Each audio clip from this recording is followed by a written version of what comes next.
Hello students, welcome back to came guidance. মাধ্যমিক ভৌতবিজ্ঞানের রাসায়নিক বন্ধন চ্যাপ্টারের শেষ ভিডিও আজকে তোমাদের সামনে এনেছি। যদিও প্রথম দুটো ভিডিও অনেক আগে আপলোড করেছিলাম, আজকে থার্ড ভিডিওটা আপলোড করতে অনেকটাই দেরি হলো। স্টিল চ্যাপ্টারটা আজকে কমপ্লিট হবে।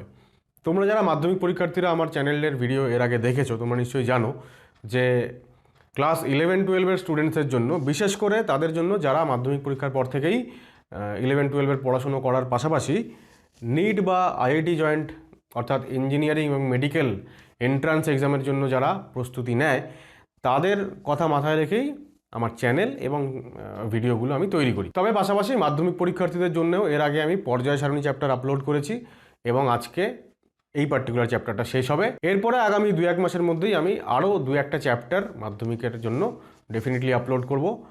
এবার রাসায়নিক বন্ধন চ্যাপ্টারে লাস্ট আমি পড়িয়েছিলাম হচ্ছে সমযোজ্যতা।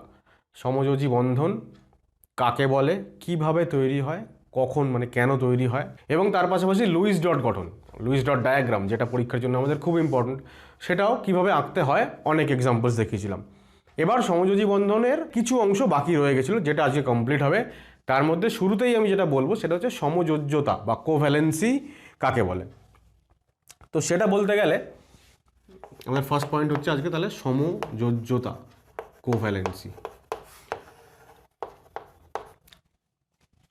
সমযোজী বন্ধন যখন তৈরি করছে কোনো একটা পরমাণু অন্য কোনো পরমাণুর সঙ্গে, তখন একটা পার্টিকুলার পরমাণু অন্য যতগুলো পরমাণুর সঙ্গে বন্ধন তৈরি করতে পারে একসঙ্গে, সেই সংখ্যাটা হচ্ছে তার সমযোজ্যতা।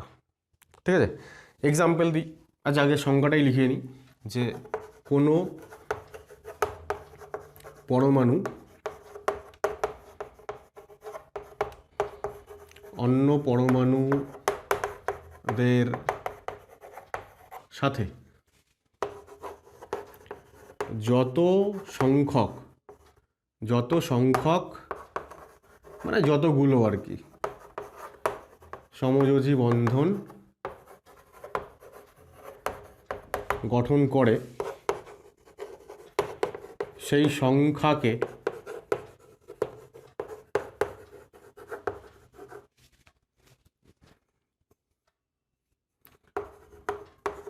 ওই মৌলের পরমাণুর সমযোজ্যতা বলে। ঠিক আছে, লুইস ডট গঠন আঁকতে গিয়ে আমরা অনেক এক্সাম্পল দিয়েছিলাম।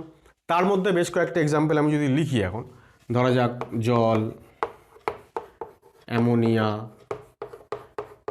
মিথেন, এছাড়াও ধরা যাক NH4+, যে কটার গঠন সংকেত মানে লুইস ডট স্ট্রাকচার আমরা জানি না বা আমি এর আগে বলিনি, সেগুলো আমি এখানে ইনক্লুড করে দেব। ধরা যাক PCl3, PCl5, আচ্ছা HCl, এরপর ধরো বলছি ClF3, BrF5, Br মানে ব্রোমিন।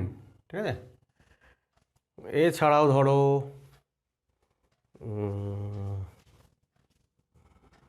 ধরা যাক অ্যালুমিনিয়াম ক্লোরাইড।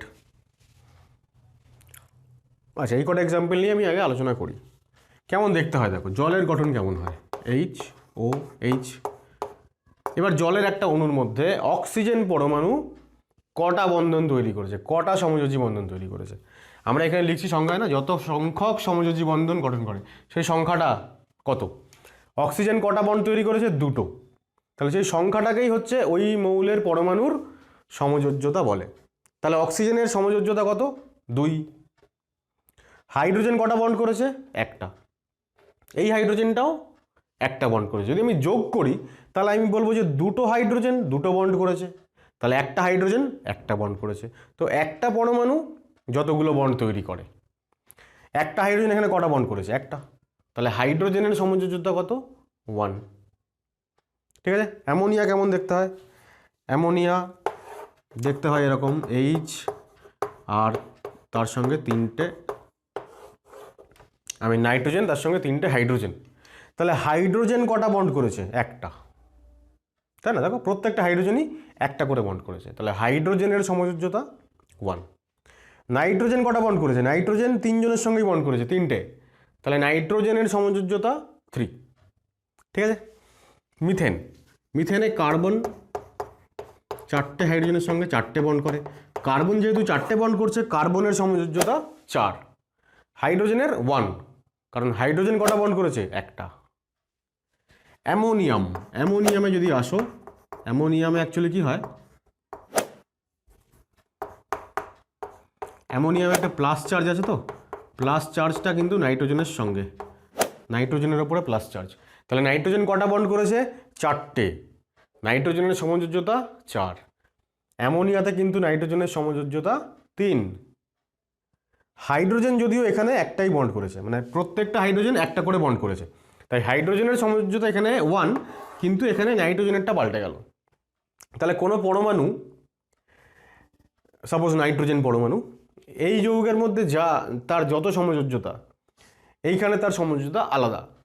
সুতরাং কারোর কারোর ক্ষেত্রে আবার সমযোজ্যতা পাল্টেও যেতে পারে, আবার কারোর কারোর ক্ষেত্রে ফিক্সড হয়। যেমন হাইড্রোজেন, হাইড্রোজেনের সমযোজ্যতা সব জায়গাতেই, সমস্ত এক্সাম্পলের মধ্যেই আমরা দেখব 1, কখনোই 1 ছাড়া অন্য কিছু হচ্ছে না। কিন্তু নাইট্রোজেন এখানে 3, এখানে 4 হয়ে গেল।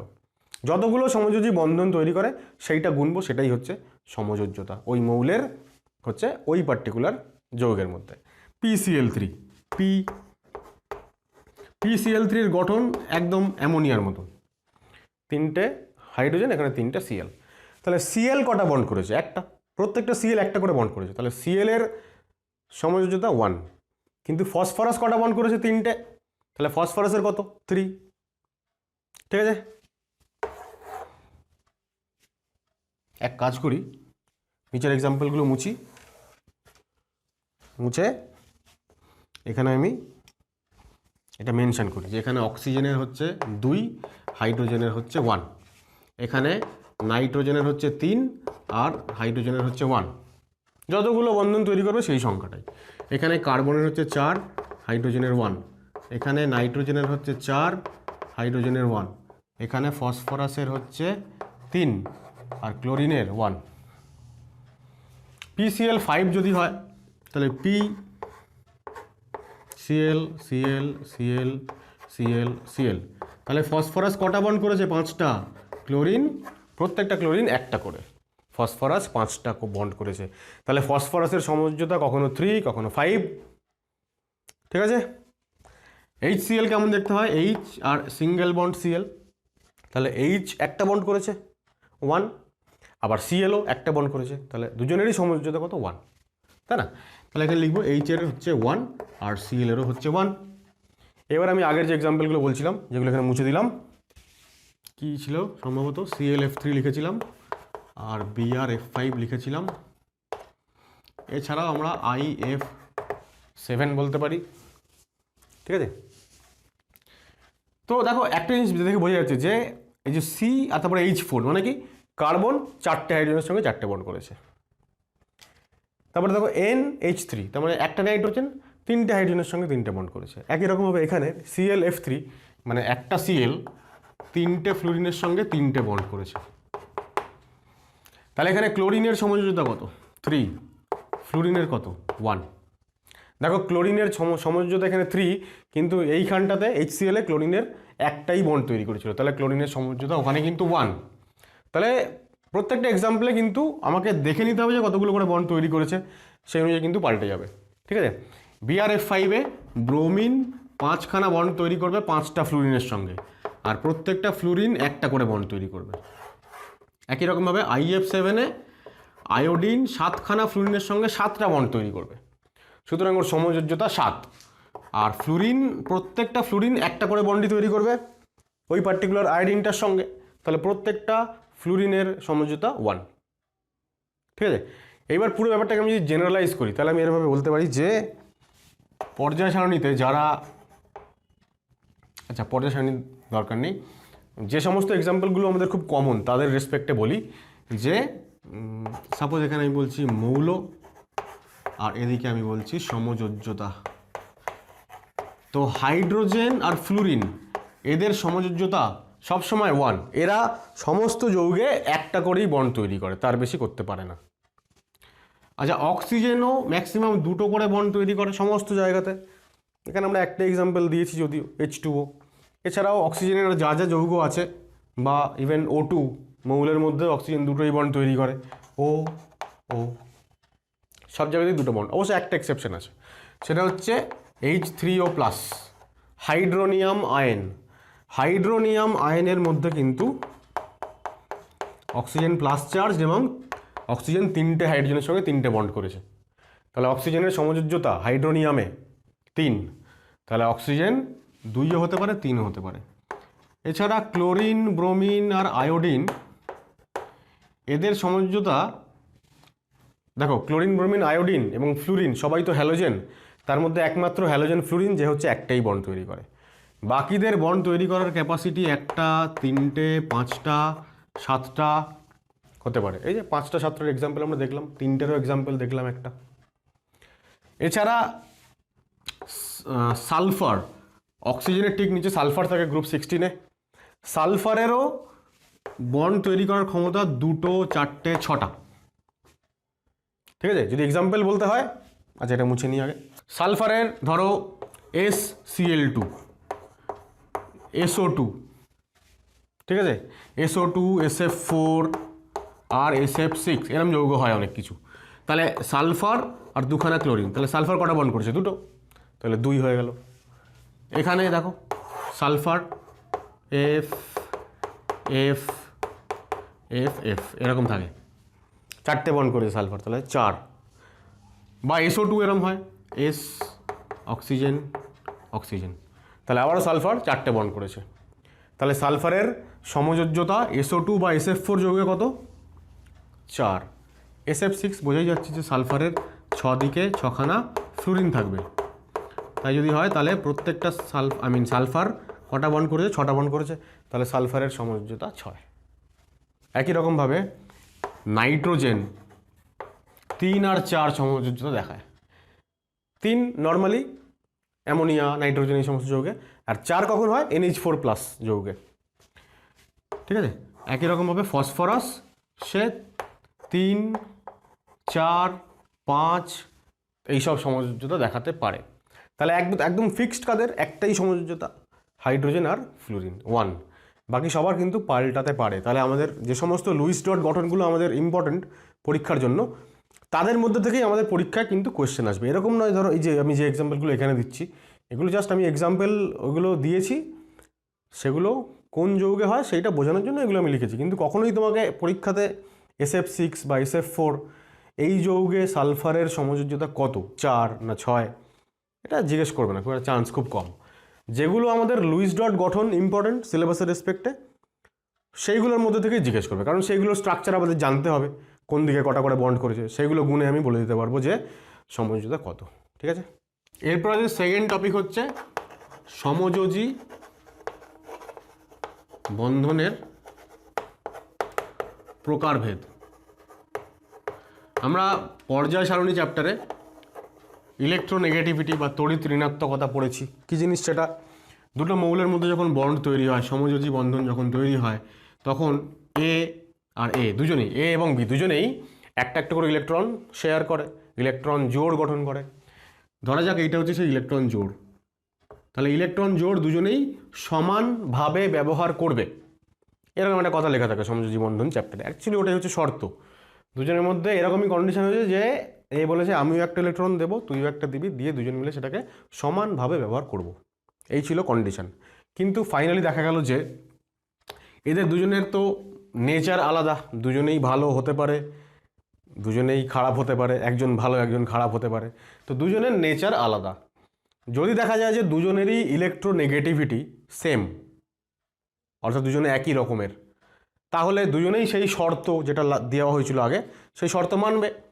কিন্তু দুজনের যদি নেচার আলাদা হয়, একজন ভালো একজন যদি খারাপ হয়, তাহলে একজন যে খারাপ সে নিশ্চয়ই ওই সমস্ত শর্ত মানবে না, বলবে যা হয়েছিল হয়েছিল, এখন আমি মানি না ওই সব শর্ত।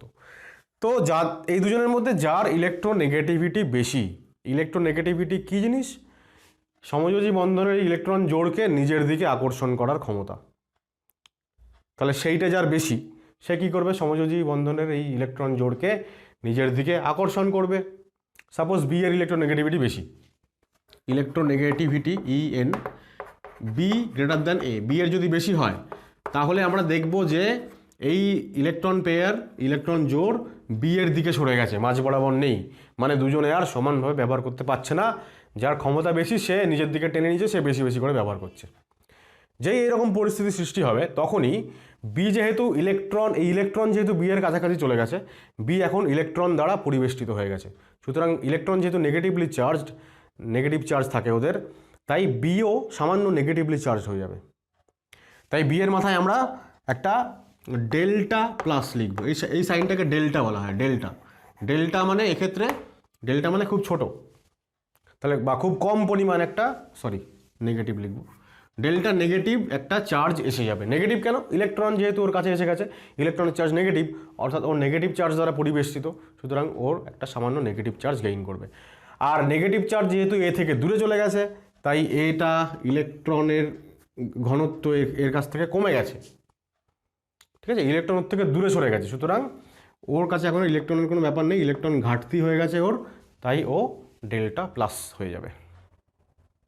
ঠিক আছে, এই যে দুখানা, একটা ডেল্টা প্লাস একটা delta minus, plus charge minus charge, বা ধনাত্মক মেরু এবং ঋণাত্মক মেরু, দুটো আলাদা মেরু বা পোল তৈরি হয়ে গেল। আমরা এই জন্য এই পার্টিকুলার সমযোজী বন্ধনটাকে আমরা বলবো পোলার বা ধ্রুবীয় সমযোজী বন্ধন। ঠিক আছে, তাহলে সমযোজী বন্ধন অ্যাকচুয়ালি দু রকমের হয়, একটা হচ্ছে ধ্রুবীয়, ইংরেজিতে আমরা বলি পোলার, পোল থেকে পোলার এসছে, পোল মানে মেরু, ঠিক আছে, পজিটিভ এবং নেগেটিভ মেরু। আর একটা হচ্ছে অধ্রুবীয় বা নন পোলার। তাহলে এবার তুমি ভাবো যে নন পোলার কারা হবে, কোন বন্ধন নন পোলার হবে? এই বন্ধনের এক্সাম্পল অনেক আছে। নন পোলারের এক্সাম্পল হচ্ছে হাইড্রোজেন মলিকিউল, H2-র মধ্যে দুটো হাইড্রোজেনের মধ্যে বন্ড তৈরি হয়। এবার দুটো হাইড্রোজেন পরমাণু একটা একটা করে ইলেকট্রন শেয়ার করেছে, তো এই হচ্ছে যে ইলেকট্রন জোড় মাঝখানে রয়েছে, এবার মাঝখানেই থেকে যাবে। কেন? কারণ হাইড্রোজেন আর হাইড্রোজেন দুটি তো হাইড্রোজেন, মানে দুজনের নেচার সেম, সুতরাং দুজন তাদের যে প্রিডিফাইন্ড যে কন্ডিশন যে আমরা দুজনেই ইলেকট্রন জোটটাকে সমানভাবে ব্যবহার করব, সেই কন্ডিশন দুজনেই মেনটেন করে এবং ইলেকট্রন জোটটাকে তারা দুজনেই সমানভাবে ব্যবহার করে এবং ইলেকট্রন জোটটা দুটো পরমাণু থেকে একদম মাঝামাঝি অবস্থানেই থাকে। ফলে কি হচ্ছে, ইলেকট্রন তো আর কারুর দিকে সরে যাচ্ছে না। যখন ইলেকট্রন কোনো একজনের দিকে সরে যাবে তখন সে ডেল্টা নেগেটিভ হবে, ফলে অন্যজন ডেল্টা পজিটিভ হবে। কিন্তু এখন যেহেতু ইলেকট্রন জোড় একদম মাঝামাঝি রয়েছে, কোনো দিকেই সরে যাচ্ছে না, তাই দুজনের কেউই ডেল্টা পজিটিভ বা ডেল্টা নেগেটিভ হবে না। ঠিক আছে, সুতরাং এই ধরনের যখন বন্ধন তৈরি হবে, অর্থাৎ যখন একই মৌলের পরমাণু দিয়ে বন্ধন তৈরি হবে, তখন কি হবে, সেটা অধ্রুবীয় হবে। তারও আবার অনেক কন্ডিশন থাকে। এবার সেইটা আমরা একটু সিম্পলিফাইডই বলছি যে যখন দুটো পরমাণু একই মৌলের হবে তখন অধ্রুবীয় বন্ধন তৈরি হবে। এবার দুটো মৌল একই পরমাণুর হওয়া সত্ত্বেও অনেক সময় সেরকমটা হয় না, এরকম হয়ে যায়। তো সেই জটিলতার দিকে আমরা যাচ্ছি না। এখানে আরও এক্সাম্পল আমি দিই, H2O2 N2, এখানকার এক্সাম্পল H2O NH3, যেগুলো আমাদের খুব কমন, মিথেন, এই সমস্ত যৌগে সমযোজী বন্ধন হচ্ছে পোলার বন্ধন। ঠিক আছে, CO2, আর যা যা কমন এক্সাম্পল আছে, SO2। ঠিক আছে, আর এই সমস্ত যৌগের মধ্যে সমযোজী বন্ধন হচ্ছে অধ্রুবীয় বন্ধন, রাইট? একটা খুব ইম্পর্টেন্ট পয়েন্ট এখানে আমার মনে পড়লো এক্সাম্পলগুলো দিতে গিয়ে, আচ্ছা আমি এইটা মুছে দিচ্ছি, খুবই ইম্পর্টেন্ট এবং খুবই কনফিউজিং, তোমরা এটা একটু মাথায় রাখবে। সেটা হচ্ছে অধ্রুবীয় বা ধ্রুবীয়, যাই হোক না কেন, বন্ধন এবং একটা হচ্ছে বন্ধন আর একটা হচ্ছে যৌগ, দুটো কিন্তু সেম জিনিস নয়। আমি এটা বলতে চাইছি এটার মাধ্যমে যে এই সমস্ত যে এক্সাম্পলগুলো আছে এখানে এদের ভেতরে যে রাসায়নিক বন্ধনগুলো আছে তারা অবশ্যই ধ্রুবীয়, কিন্তু ধ্রুবীয় বন্ধন হলেই সেই যৌগটাও ধ্রুবীয় হবে এরকম কোনো ব্যাপার নেই।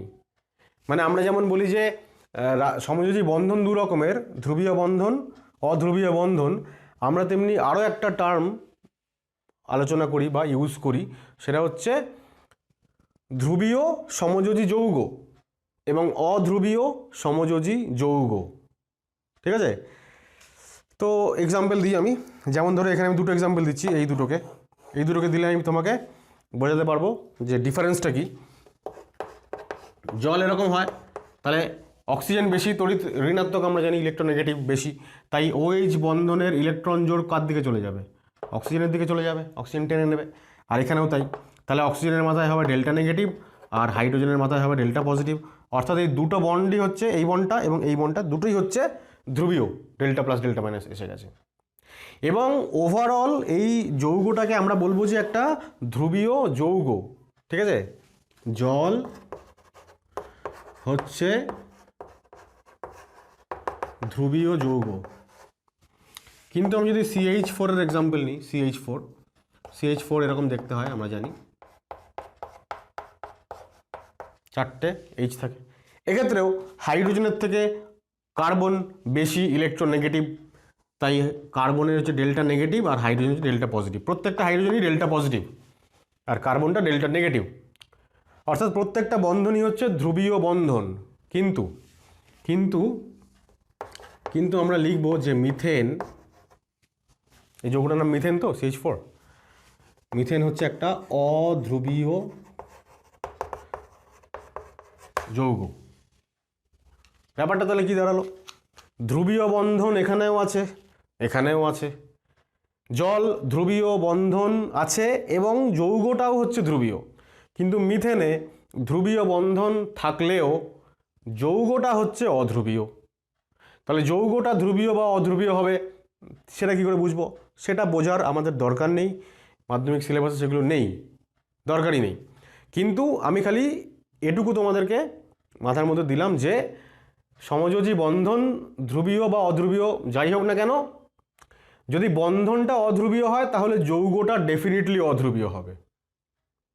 ঠিক আছে, যদি একটা যৌগের মধ্যে যে কটা সমযোজী বন্ধন আছে সব কটা বন্ধনই যদি অধ্রুবীয় হয় তাহলে যৌগটা অবশ্যই অধ্রুবীয় হবে। কিন্তু সব কটা বন্ধন ধ্রুবীয় হলে যৌগটা অবশ্যই ধ্রুবীয় হবে তার কোনো মানে নেই। আমরা এক্ষুনি দেখছি এখানে সব কটা বন্ধন এখানে কিন্তু ধ্রুবীয়, কিন্তু যৌগটা অধ্রুবীয়। তাহলে ধ্রুবীয় বা অধ্রুবীয় সমযোজী বন্ধন এবং ধ্রুবীয় বা অধ্রুবীয় সমযোজী যৌগ সম্পূর্ণ আলাদা জিনিস। ঠিক আছে, যেটা আমি বললাম একটু আগে আবার আমি 2 লাইন এখানে লিখে নিচ্ছি যাতে তোমাদের বুঝতে সুবিধা হয়। তাহলে কি লিখলাম দেখো, সমযোজী যৌগে যদি বন্ধনগুলি অধ্রুবীয় হয় যৌগটিও অধ্রুবীয় হবে, কিন্তু যদি বন্ধনগুলি ধ্রুবীয় হয় তাহলে যৌগটি ধ্রুবীয় হতে পারে, অধ্রুবীয় হতে পারে। দেখো এই দুটো এক্সাম্পল এখনো মুছিনি আমি। বন্ধনগুলো ধ্রুবীয়, যৌগটা ধ্রুবীয়, বন্ধনগুলো ধ্রুবীয়, যৌগটা অধ্রুবীয়। সো আমাদের নেক্সট টপিক হয়ে গেল সমযোজী যৌগের বৈশিষ্ট্য। এবার ফার্স্ট যে বৈশিষ্ট্য আমরা আলোচনা করব সেটা হচ্ছে ভৌত অবস্থা। ভৌত অবস্থা মানে এদেরকে প্রকৃতিতে কিভাবে পাওয়া যায়, কোন অবস্থায় পাওয়া যায়, কঠিন, তরল নাকি গ্যাসীয়। এবার এই প্রত্যেকটা বৈশিষ্ট্যই এক্সপ্লেইন করার সময় আমি যেটা করব যে আয়নীয় যৌগের সাথে এদের পার্থক্যটা বোঝানোর চেষ্টা করব, তাহলে পরে যখন পার্থক্য লিখতে হবে তখন আর কোনো অসুবিধে হবে না। এবার কি হচ্ছে, সমযোজী এবং আয়নীয় এদের মধ্যে মূল যেটা পার্থক্য, আমরা এর আগে আয়নীয় যৌগের গঠন দেখলাম, সেখানে আমরা দেখলাম যে যদি আমি NaCl এর কথা বলি যে একটা Na+ ইউনিট, আয়নীয়র ক্ষেত্রে আমি বলছি একটা Na+ আর একটা Cl-, এই নিয়ে একটা NaCl ইউনিট তৈরি হয়। NaCl অণু বলছি না, কারণ আয়নীয় যৌগদের ক্ষেত্রে অণু কথাটা ব্যবহার করা যায় না, আমি NaCl ইউনিট বা একক বলছি। তাহলে এইভাবে একটা NaCl একক, একটা ওয়ান সিঙ্গেল ইউনিট একা একা স্বাধীনভাবে অবস্থান করতে পারে না। তার পরিবর্তে কি হয়, অসংখ্য NaCl ইউনিট একসঙ্গে জুড়ে গিয়ে একটা নির্দিষ্ট ঘনকাকার একটা জিওমেট্রিক শেপ পায়, যেটাকে আমরা বলি NaCl এর ক্রিস্টাল ল্যাটিস বা কেলাস জালক। এবার আমরা জানি যে NaCl এর মধ্যে Na+ এবং Cl- এই দুজনের মধ্যে একটা আকর্ষণ বল কাজ করে। কি আকর্ষণ বল? স্থির তড়িৎ আকর্ষণ বল। এইবার যদি এরকম অনেক আয়ন্স যদি পাশাপাশি অবস্থান করতে থাকে, সাপোজ এদিকে একটা Cl-, তারপর এখানে একটা Na+, Cl-, Na+, তো প্রত্যেকটা আয়নই হচ্ছে অপোজিটলি চার্জড আয়নকে ইলেকট্রোস্ট্যাটিক ফোর্স দিয়ে বা তড়িৎ আকর্ষণ বল দিয়ে আকর্ষণ করবে। তাহলে এই Na+টা এই Cl-টাকে আকর্ষণ করবে, এই Cl-টাকেও আকর্ষণ করবে, এটাকেও আকর্ষণ করবে। ঠিক আছে, প্রত্যেকটা আয়ন অপোজিটলি চার্জড যে সমস্ত আয়নগুলো তার কাছাকাছি আছে সবাইকে আকর্ষণ করবে। ঠিক আছে, এই Na+টা একে আকর্ষণ করবে, একে একে ইভেন ইভেন এটাকে, বা এদিকে আর যারা যারা থাকবে, সাপোজ এখানে কোনো একটা Cl- আছে, এখানে একটা Na+ আছে, তো ইচ অ্যান্ড এভরি ক্যাটায়ন কী হবে? অপোজিটলি চার্জ অ্যানায়নকে আকর্ষণ করবে এবং অ্যানায়নগুলোও তাই করবে। ফলে কি হচ্ছে, প্রত্যেকে যেহেতু প্রত্যেককে আকর্ষণ করছে অপোজিটলি চার্জ আয়নকে, তাই এদের মধ্যেকার আকর্ষণ বলটা অত্যন্ত স্ট্রং, খুব স্ট্রং একটা বন্ড। সুতরাং এবার আমি যদি সাধারণ এক্সাম্পল দিয়ে বলি যে অনেকজন মানুষ যদি একসঙ্গে একত্রিত অবস্থায় থাকে, তাহলে তাদের মধ্যে বন্ডিংটা অনেক ভালো হয়। সেক্ষেত্রে তারা বাইরের কোনো শক্তির সঙ্গে লড়াই করতে অনেক বেশি তারা সক্ষম হয়, কারণ তারা সবাই পরস্পর ইউনাইটেড এবং তাদের সবাইকার মিলিত শক্তি একটা অনেক বেশি পরিমাণ একটা শক্তি, রাইট? কিন্তু সমযোজীদের ক্ষেত্রে কি হয়? সমযোজীদের ক্ষেত্রে সাপোজ আমি বলছি যে হাইড্রোজেন, তাহলে H আর H এর মধ্যে একটা সিঙ্গেল বন্ড তৈরি হয়েছে। বা আমি যদি বলি মিথেন, তাহলে এইটা একটা মিথেনের মলিকিউল, যেখানে একটা একটা কার্বন, 4টে H রয়েছে। এবার এরকম সিঙ্গেল মলিকিউল, একটা একক অণু, সেটার স্বাধীন অস্তিত্ব আছে, ও একা একা থাকতে পারে। যেহেতু একা একা থাকতে পারে, ও চায় একা একা থাকতে। ঠিক আছে, এবার কি হয়, আমি যদি একটা পাত্রের মধ্যে কোনো হাইড্রোজেন বা মিথেন গ্যাসকে রাখি, সেখানে তো আর আমি একটা সিঙ্গেল অণু, তাকে তো আমি আলাদা করে রাখতে পারবো না, সেখানে অসংখ্য অণু আছে। এবার সেটা কি হচ্ছে, সেই অণুগুলোর মধ্যে সাপোজ এখানে একটা মিথেন আছে, আমি একটা পাত্রের মধ্যে মিথেন গ্যাস রেখেছি, তাহলে এই একটা মিথেন, সাপোজ এই একটা মিথেন অণু, পাশে আর একটা মিথেন অণু, তার পাশে আর একটা মিথেন অণু, অসংখ্য অণু এরকম পাশাপাশি রয়েছে। কিন্তু এই প্রত্যেকটা অণুর প্রথম কথা হচ্ছে স্বাধীন অস্তিত্ব আছে, একা একা থাকতে পারে। এবার কি হচ্ছে, যখন এরা পাশাপাশি রয়েছে সবাই, তখন এদের মধ্যে একটা সামান্য একটা আকর্ষণ বল কাজ করে, প্রত্যেকের সঙ্গে প্রত্যেকের একটা আকর্ষণ বল কাজ করে, যে আকর্ষণ বলটা হচ্ছে একটা দুর্বল আকর্ষণ বল। আমি রাসায়নিক বন্ধনের শুরুতে বলেছিলাম যে স্ট্রং ফোর্স আর উইক ফোর্স, তো এদের মধ্যে একটা উইক ফোর্স কাজ করে, সেটা হচ্ছে কি ভ্যান ডার ওয়াল ফোর্স। আমি নামও বলেছিলাম সম্ভবত আগে, যে উইক ফোর্সগুলোর মধ্যে অন্যতম হচ্ছে ভ্যান ডার ওয়াল ফোর্স এবং হাইড্রোজেন বন্ড। তো মিথেনের ক্ষেত্রে উইক ফোর্স ভ্যান ডার ওয়াল ফোর্স কাজ করে একটা অণুর সঙ্গে আর একটা অণুর মধ্যে, যাকে আমরা বলি আন্তর আণবিক আকর্ষণ বল। হ্যাঁ, এবার হতে পারে যে যদি আমি মিথেনের বদলে জল নিই H2O, তাহলে আমি দেখবো যে H2O মলিকিউলের মধ্যে একটা H2ওর সঙ্গে আরেকটা H2ওর যে এই দুটো অণুর যে স্বাধীন অস্তিত্ব আছে, এবং তারা দুজন যে আকর্ষণ বল দিয়ে, যে দুর্বল আকর্ষণ বলটা দিয়ে যুক্ত আছে, যে উইক ফোর্সটা দিয়ে যুক্ত আছে, সেটাকে আমরা বলি হাইড্রোজেন বন্ড। এবার কি বা কেন হাইড্রোজেন বন্ড কাকে বলে সেসব দরকার নেই আমাদের, আমরা খালি নামটা জানছি যে দুটোই উইক ফোর্স, এটা উইক ফোর্স, এটা উইক ফোর্স। তাহলে সমযোজীদের ক্ষেত্রে কি হচ্ছে, যেহেতু অণুগুলো একা একা স্বাধীনভাবে অবস্থান করতে পারে, তারা সেটা করছে, ফলে অণুগুলোর মধ্যেকার যে আকর্ষণ বল, আন্তরাণবিক যে আকর্ষণ বল, সেটা দুর্বল ভ্যান ডার ওয়াল বা হাইড্রোজেন বন্ড দিয়ে তৈরি হয়েছে। কিন্তু এখানে NaCl বা আয়নীয় যৌগে ওখানে তো একটা ইউনিটের স্বাধীন অস্তিত্বই নেই। যদি থাকতো তাহলে এর সঙ্গে তার পাশের আরেকটা NaCl এর দুর্বল আকর্ষণ বল হতো। কিন্তু এখানে এই Na+ এর সঙ্গে এই Cl-, এর সঙ্গে এর সঙ্গে সবার সঙ্গে সবার হচ্ছে স্ট্রং ফোর্স, ইলেকট্রোস্ট্যাটিক ফোর্স। সুতরাং বোঝাই যাচ্ছে যেহেতু স্ট্রং ফোর্স, সবাই একত্রিত, তাহলে এদেরকে যদি সেপারেট করতে হয়, আলাদা আলাদা করতে হয়, তাহলে অনেক শক্তি প্রয়োগ করতে হবে, কারণ ওরা সবাই ইউনাইটেড। কিন্তু এরা ইউনাইটেড হলেও এদের ইউনিটি অনেক দুর্বল ফোর্স দিয়ে এরা পরস্পরের সঙ্গে আবদ্ধ। ফলে এদেরকে আলাদা আলাদা করে ফেলা, সেপারেট করে ফেলা অনেক সহজ। ঠিক আছে? সুতরাং যেহেতু সেপারেট করে ফেলা সহজ, তাই খুব সহজেই তাদেরকে সেপারেট করা যায়। এবার আমরা ছোটোবেলায় কঠিন, তরল, গ্যাসীয় এগুলো পড়েছিলাম। তিনটে অবস্থা হয় পদার্থের। কিসের উপরে ভিত্তি করে? এই আন্তরাণবিক আকর্ষণ বলের উপরে ভিত্তি করে।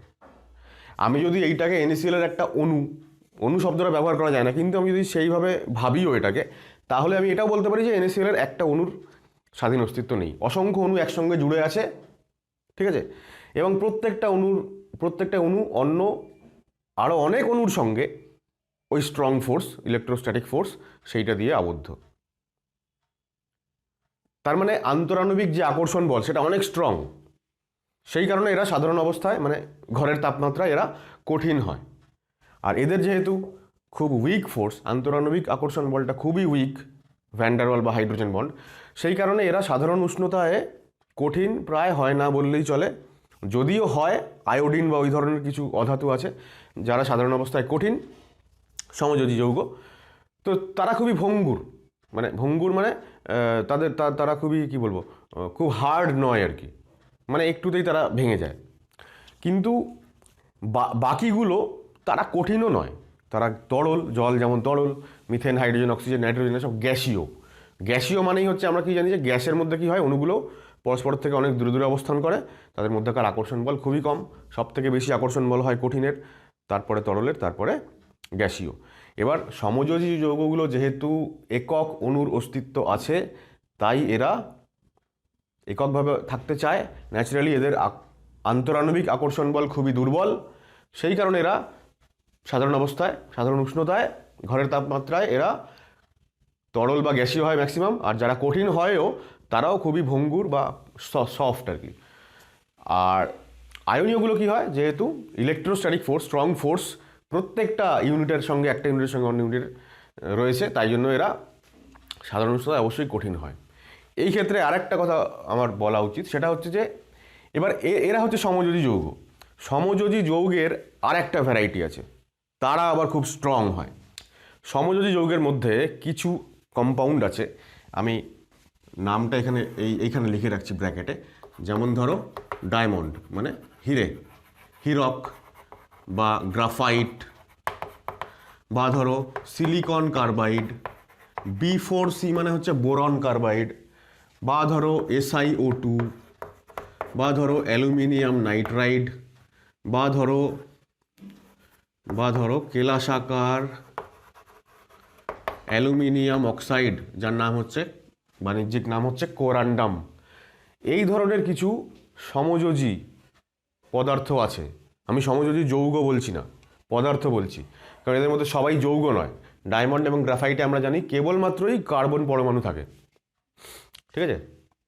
তো এই ধরনের কিছু সমযোজী পদার্থ আছে, যারা আবার তৈরি হওয়ার সময় কি হয়, ওই রকম যেরকম আমরা হাইড্রোজেন বা মিথেন বা নাইট্রোজেন, অক্সিজেন, H2O, এই যে সাধারণ যে সমযোজী যৌগগুলোর কথা বললাম, এদের মতন এরা কিন্তু একক অণু, একটা অণু, সিঙ্গেল অণু একা একা স্বাধীনভাবে থাকতে পারে না।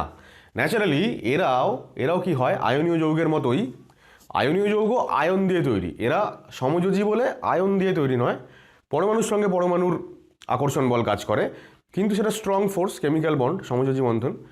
এবার এরাও আয়নীয় যৌগের মতন ওই রকম একটা জায়েন্ট মলিকিউল কেলাস তৈরি করে, ক্রিস্টাল ল্যাটিস তৈরি করে। এদের ক্ষেত্রে একটা স্পেশাল নাম দেওয়া হয়, যে এরা যে ধরনের সমযোজী যৌগ তৈরি করে তাদেরকে আমরা বলি, ইংরেজিতে বলি ম্যাক্রোমলিকিউল বা জায়েন্ট মলিকিউল, দৈত্যাকার আর কি। বাংলাতে এদেরকে আমরা বলি অতিকায় অণু, ঠিক আছে? অনেক বিশাল আকার একটা অণু তৈরি করে। আমরা এই সমস্ত কম্পাউন্ডসগুলোর যদি স্ট্রাকচার দেখি, তোমরা নিশ্চয়ই ক্লাস 8-এ ডায়মন্ড বা গ্রাফাইটের স্ট্রাকচার পড়েছো, যে ষড়ভুজাকার, গ্রাফাইটের ক্ষেত্রে ষড়ভুজাকার অনেকগুলো রিং, তারা পরস্পর যুক্ত হয়ে একটা শিট মতো তৈরি করে। এইরকম অনেকগুলো শিট পরপর বিভিন্ন লেয়ারে তারা সজ্জিত হয়ে একটা 3 ডাইমেনশনাল একটা বিশাল বড় একটা স্ট্রাকচার তৈরি করে। ন্যাচারালি যেহেতু অসংখ্য পরমাণু বা এদের ক্ষেত্রে অসংখ্য এই ধরনের ইউনিট তারা একসঙ্গে হয়ে একটা বিশাল আকৃতি তৈরি করেছে, তাহলে ওরাও অনেক স্ট্রং এবং ওদের মধ্যেও যদি প্রত্যেককে সেপারেট করতে হয় তাহলে হিউজ অ্যামাউন্টের এনার্জি সাপ্লাই করতে হবে।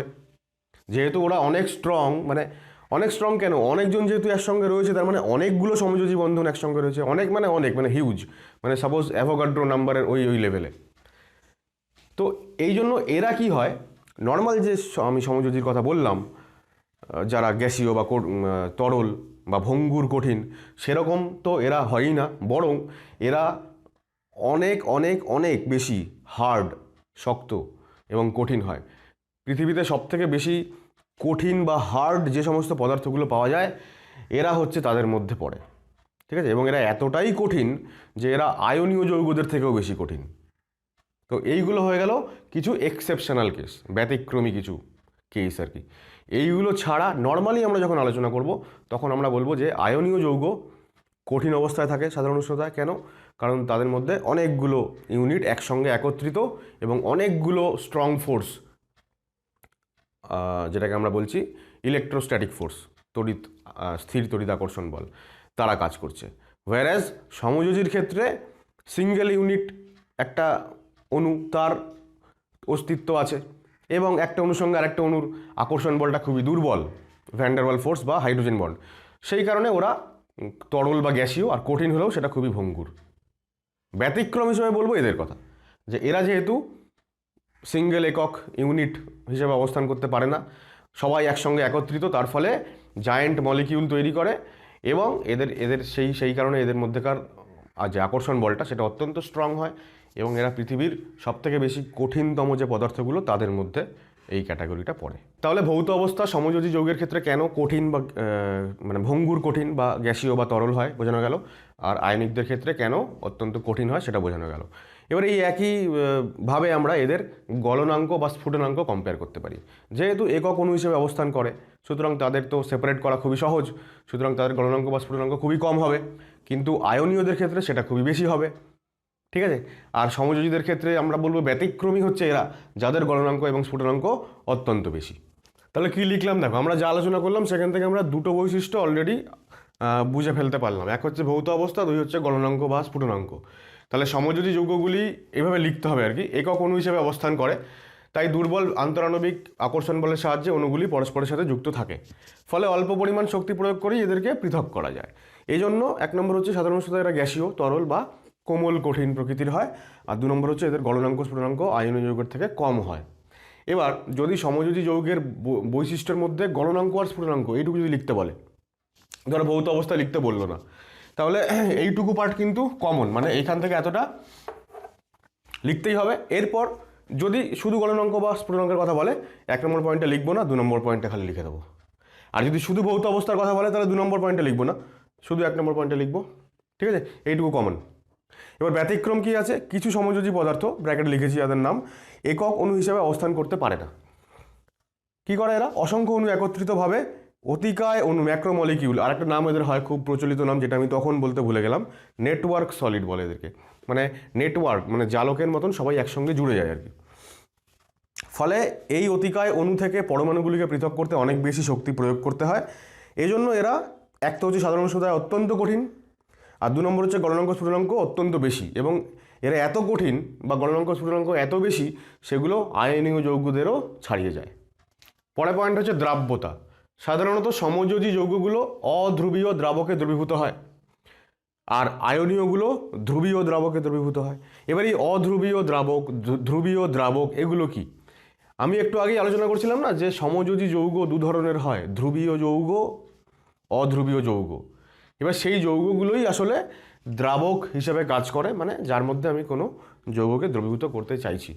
এবার এরকম কিছু অধ্রুবীয় যৌগের অর্থাৎ অধ্রুবীয় দ্রাবকের উদাহরণ হচ্ছে CCl4, carbon tetrachloride, benzene, toluene, CS2, carbon disulphide. এরা হচ্ছে অধ্রুবীয় যৌগ এবং এরা দ্রাবক হিসেবে কাজ করে, তাই এদেরকে অধ্রুবীয় দ্রাবক বলা হয়। আবার যেমন ধরো জল হচ্ছে একটা ধ্রুবীয় যৌগ, আমি একটু আগে মেনশন করেছিলাম। এবার জলটাও দ্রাবক হিসেবে কাজ করে, আমরা নুন, চিনি ইত্যাদি জলের মধ্যে মেশালে সেগুলো জলের মধ্যে দ্রবীভূত হয়ে যায় আমরা জানি। এবার জল যেহেতু ধ্রুবীয় যৌগ তাই জলকে আমরা ধ্রুবীয় দ্রাবক বলবো। ঠিক আছে, এবার সমযোজীগুলো সাধারণত অধ্রুবীয় দ্রাবকে দ্রবীভূত হয়, আর আয়নীয়গুলো ধ্রুবীয় দ্রাবকে দ্রবীভূত হয়। কিন্তু কিছু ব্যতিক্রমও আছে, যেমন HCl, গ্লুকোজ, চিনি, ইথানল, এরা সবাই সমযোজী, কিন্তু এরা ধ্রুবীয় দ্রাবক জলে দ্রবীভূত হয়। এবার এর কিছু নির্দিষ্ট কারণ আছে। HCl জলে দ্রবীভূত হয় কেন? আয়নে বিয়োজিত হয়, সে কারণে দ্রবীভূত হয়।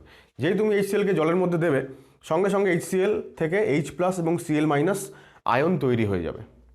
এবার এই আয়নগুলোকে জলের অণু চারদিক থেকে ঘিরে ধরবে এবং এইভাবে জলের মধ্যে H+ এবং Cl- আয়নটা দ্রবীভূত হয়ে যাবে।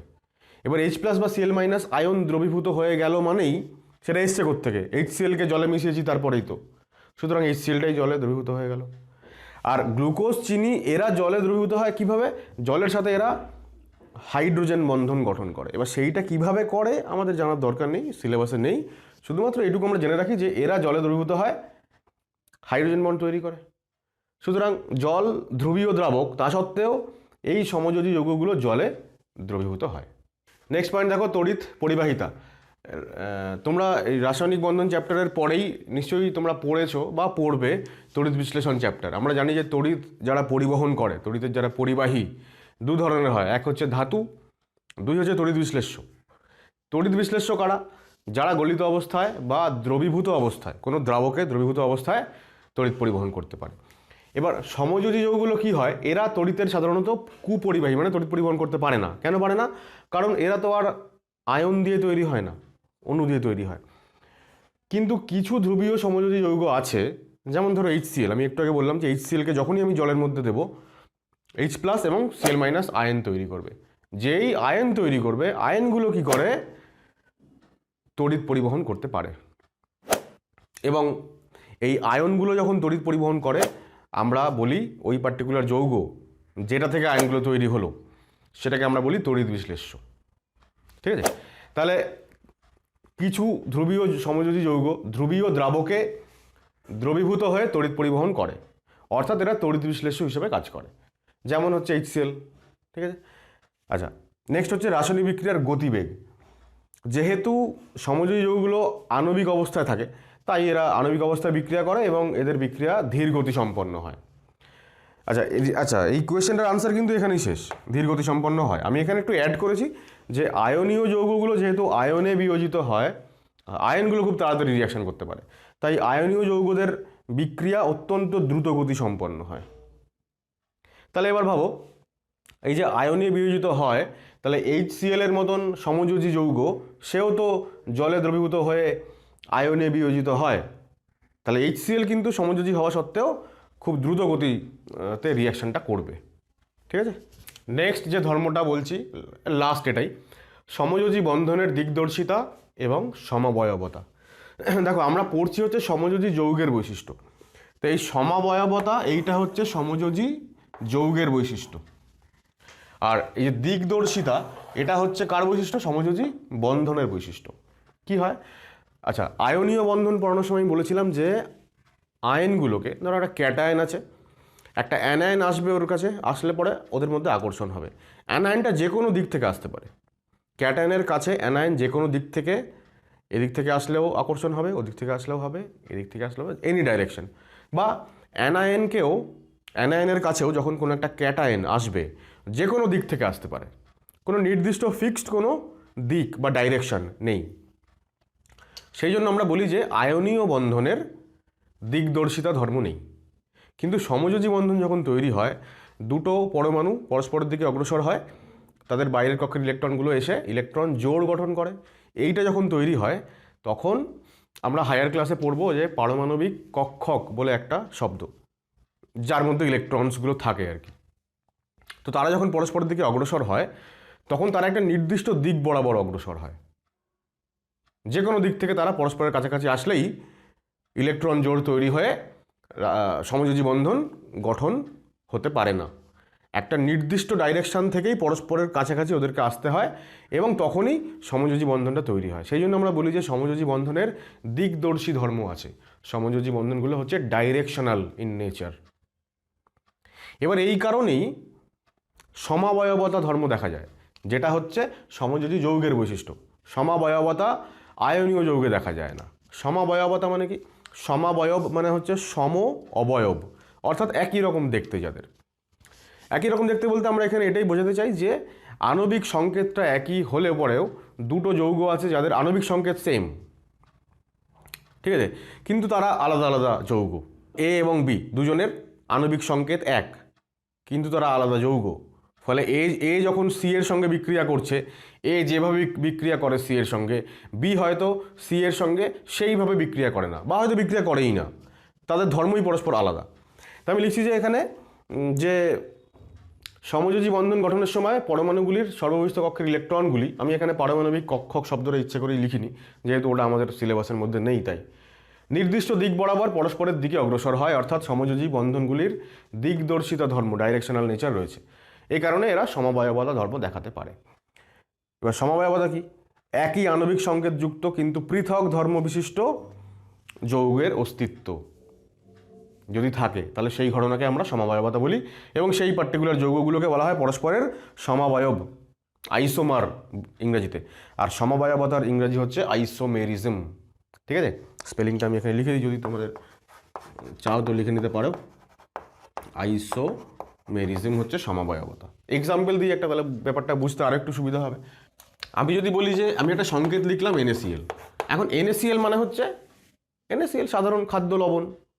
NaCl বলতে আমরা যা বুঝি, কখনোই NaCl সংকেত দিয়ে অন্য কোনো যৌগকে আমরা বুঝবো না। NaCl মানে ওটাই। কিন্তু আমি যদি একটা যৌগের সংকেত লিখি C4H10, এবার এই C4H10 এই সংকেত বিশিষ্ট, আমি বলতে পারবো যে এখানে দুখানা যৌগ আছে যাদের ওই একই সংকেত। একজনের নাম হচ্ছে N-বিউটেন।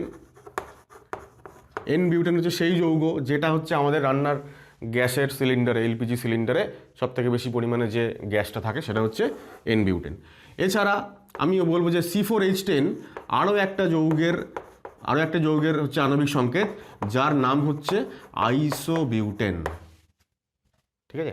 আমি যদি সংকেত লিখতে চাই তাহলে সংকেত, যদিও 2021 সালের পরীক্ষাতে জৈব রসায়নটা আউট অফ সিলেবাস, কিন্তু তাও এটুকু আমরা জেনে রাখতেই পারি, এটা হচ্ছে আইসোবিউটেন। দেখো দুজনের গঠনটা আলাদা, চারটে কার্বন এখানে পাশাপাশি, এখানে পাশাপাশি নয়, একজন আবার মাঝখান থেকে নিচের দিকে বেরিয়েছে। তার মানেটা কি? মানে হচ্ছে এই কার্বনটার সঙ্গে যখন এই কার্বনটার সমযোজী বন্ধন তৈরি হয়েছে, ইলেকট্রন জোড় যখন তৈরি হয়েছে, তখন কার্বনটা এই দিক থেকেই অগ্রসর হয়েছে, বা আমি এই CH3টাকে আমি ওপরের দিকেও লিখতে পারতাম, ওপরের দিক থেকে অগ্রসর হয়েছে, তাই ওইভাবে বন্ড হয়েছে। কিন্তু এদের ক্ষেত্রে সবাই হচ্ছে ওই একই লাইন বরাবর অগ্রসর হয়ে বন্ড তৈরি করেছে। বা আমি আরও একটা এক্সাম্পল বোঝাতে পারি, ধরো C2H6O, এটা একটা আণবিক সংকেত। এই আণবিক সংকেতের দুটো যৌগ হয়, একটা হয় ইথানল আর একটা হয় ডাইমিথাইল ইথার। যদি আমি সংকেত দেখি যৌগগুলোর, তাহলে আমি দেখব CH3CH2OH, ইথানলের সংকেত। দেখো OH যদি বন্ড হয় তার মানে আমি এটা বলতে পারি যে অক্সিজেনের সঙ্গে হাইড্রোজেনের একটা বন্ড হয়েছে, ইলেকট্রন জোড় তৈরি হয়েছে, তারা বন্ড তৈরি করেছে। ডাইমিথাইল ইথার যৌগে কিন্তু অক্সিজেন এবং হাইড্রোজেনের কোনো বন্ড হয়নি, ঠিক আছে? তাহলে কেমন দেখতে হয় দেখো, অক্সিজেনের সঙ্গে, মানে আমি যদি একটু প্রিসাইসলি লিখি এটাকে, অ্যাকচুয়ালি এরকম দেখতে হয় একে। অক্সিজেনের সঙ্গে বন্ড হয়েছে কার? দুটো কার্বনের, কিন্তু এখানে অক্সিজেনের সঙ্গে বন্ড হয়েছে একদিকে কার্বন একদিকে হাইড্রোজেন। তাহলে অক্সিজেনটার ওই দিক থেকে হাইড্রোজেনটা এসেছিল তাই ওর সঙ্গে বন্ড হয়েছে, আর এখানে অক্সিজেনের দুদিক থেকে কার্বন এসছে তাই কার্বনের সঙ্গে বন্ড হয়েছে। তাহলে কোন দিক থেকে পরমাণুগুলো পরস্পরের দিকে অগ্রসর হচ্ছে সেটা খুব ইম্পর্ট্যান্ট, এবং সেইটা হয় বলেই আমরা বলি যে বন্ধনগুলোর ডাইরেকশনাল নেচার আছে, দিকদর্শিতা ধর্ম আছে, এবং সেই কারণেই সমবায়বতা ধর্ম সমযোজী যৌগের ক্ষেত্রে দেখা যায়, আয়নীয় যৌগের ক্ষেত্রে দেখা যায় না। তো এই ছিল আমাদের রাসায়নিক বন্ধন চ্যাপ্টারের মূল আলোচনা। আজকের ভিডিওটা অনেকটাই লেংদি হয়ে গেল। আমি ভেবেছিলাম যে ভিডিও শেষ করার পরে, মানে আলোচনা শেষ করার পরে কিছু কোয়েশ্চেন আনসারও করাবো যেগুলো পরীক্ষায় এসেছে বা আসে বা আসতে পারে, কীভাবে কোয়েশ্চেনগুলো সলভ করব। তো সেটা আর আজকে হলো না। তাহলে আমরা পরবর্তী ভিডিওতে এই চ্যাপ্টারটাকে আবারও কন্টিনিউ করব এবং কোয়েশ্চেন আনসার কিছু সলভ করার চেষ্টা করব, তারপরে চ্যাপ্টারটা শেষ হবে। তাহলে আজকের ভিডিওটা যদি তোমাদের ভালো লেগে থাকে তাহলে অবশ্যই লাইক করো, শেয়ার করো বন্ধুদের সাথে, যাতে আরও অনেকেই ভিডিওটা দেখতে পারে। আর দেখা হচ্ছে পরবর্তী ভিডিওতে খুব শীঘ্রই। টাটা।